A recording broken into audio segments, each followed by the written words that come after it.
കോൺഗ്രസ് നേതാവ് ജ്യോതികുമാർ ചാമക്കാല കൂടി നമുക്കൊപ്പം ടെലിഫോൺ ലൈനിലുണ്ട്. ശ്രീ ജ്യോതികുമാർ ചാമക്കാല, SFIയുടെ ഇടിമുറി ഉൾപ്പെടെ ക്യാമ്പസിൽ ഉണ്ടായിരുന്നു എന്ന തരത്തിലുള്ള പ്രതികരണം ഇപ്പോൾ മുൻ PTA പ്രസിഡന്റിന്റെ ഭാഗത്തു നിന്നൊക്കെയാണ് വരുന്നത്. അതേസമയം തന്നെ കേസിൽ ഇപ്പോഴും വധശ്രമവും ക്രിമിനൽ ഗൂഢാലോചന കുറ്റവും ചുമത്തിയിട്ടില്ല എന്നുള്ള കാര്യവും നിലനിൽക്കുന്നു.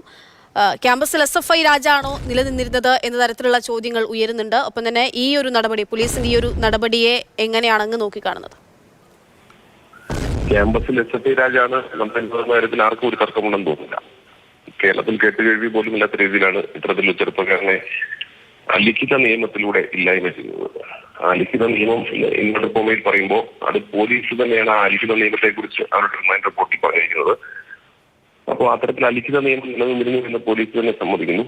മാത്രമല്ല അത് SFIയുടെ നേതൃത്വത്തിലുള്ള SFIയുടെ യൂണിറ്റ് സെക്രട്ടറിയുടെയും അതുപോലെ തന്നെ SFIയുടെ നിയന്ത്രണത്തിലുള്ള കോളേജ് യൂണിയൻ പ്രസിഡന്റിന്റെയും ഒക്കെ നേതൃത്വത്തിലാണ് നടന്നിട്ടുള്ളത്.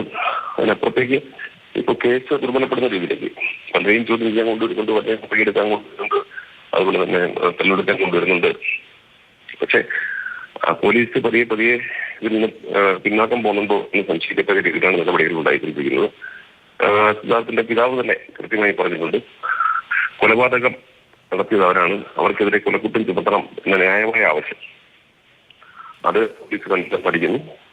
അങ്ങനെ അനിശ്ചിതമായി പോലീസിന് അത്തരത്തിലുള്ള നടപടിയുമായി മുന്നോട്ട് പോകാൻ കഴിയില്ല. തീർച്ചയായും സംബന്ധിച്ച് പ്രത്യേക സമര പരിപാടികളുമായി യൂത്ത് കോൺഗ്രസിന്റെയും KSന്റെയും മഹിളാ കോൺഗ്രസിന്റെയും ഒക്കെ സംസ്ഥാന അധ്യക്ഷന്മാർ സമരം ആരംഭിക്കുകയാണ്. ഇതൊരു അതിന്റെ പൊതുവായ വിഷയമായി കണ്ടുകൊണ്ട് ഇതിനെ ജനമനസാക്ഷി ഉണർത്തക്ക രീതിയിൽ തീർച്ചയായിട്ടും ഞങ്ങൾ ഈ വിഷയത്തിൽ കുടുംബത്തോടൊപ്പം ഉണ്ട് എന്ന കാര്യത്തിൽ തർക്കവും വേണ്ട, ആ രീതിയിൽ മുന്നോട്ട് പോകുന്നു എന്നതാണ് യാഥാർത്ഥ്യം. ശ്രീ ജ്യോതികുമാർ ചാമക്കാല, മറ്റൊരു കാര്യം, ഈ പറയുമ്പോൾ ഇവിടെ ഡീനിനെയും അസിസ്റ്റന്റ് വാർഡനെയും സസ്പെൻഡ് ചെയ്യണമെന്ന് മുൻപ് മന്ത്രി ജെ ചിഞ്ചുറാണി പറഞ്ഞതൊക്കെ തിരുത്തിക്കൊണ്ട് പിന്നീട് സസ്പെൻഡ് ചെയ്യണമെന്ന് പറയുന്ന ഒരു സാഹചര്യം ഉണ്ടാകുന്നുണ്ട്. സസ്പെൻഡ് ചെയ്യും എന്ന് പറയുന്നു. ഉത്തരവാദിത്വം ഒക്കെ ചെയ്തില്ല, നിരുത്തരവാദിത്വപരമായിട്ടുള്ള പെരുമാറ്റം ഉണ്ടായി എന്നൊക്കെയുള്ളതാണ് പറയുന്നത്. അങ്ങനെ പക്ഷേ അതേസമയത്ത് തന്നെ ഇവിടെ ചുമത്തേണ്ടുന്ന വകുപ്പുകൾ പലതും ഈ പ്രതികൾക്കെതിരെ ചുമത്തുന്നില്ല. അങ്ങനെ ഒരു പുറത്തൊരു പുറമോടിയൊക്കെ ഇട്ട് ഈ കേസ് ഒതുക്കി തീർക്കാനുള്ള ശ്രമം നടക്കുന്നുള്ളതായിട്ട് അങ്ങനെ ഒരു നീക്കം ഉണ്ടാകുന്നുണ്ടോ ഇതിന്റെ ഭാഗത്ത്? പ്രതി ചേർക്കുന്നില്ല ഡീനെയൊക്കെ പറയൂ.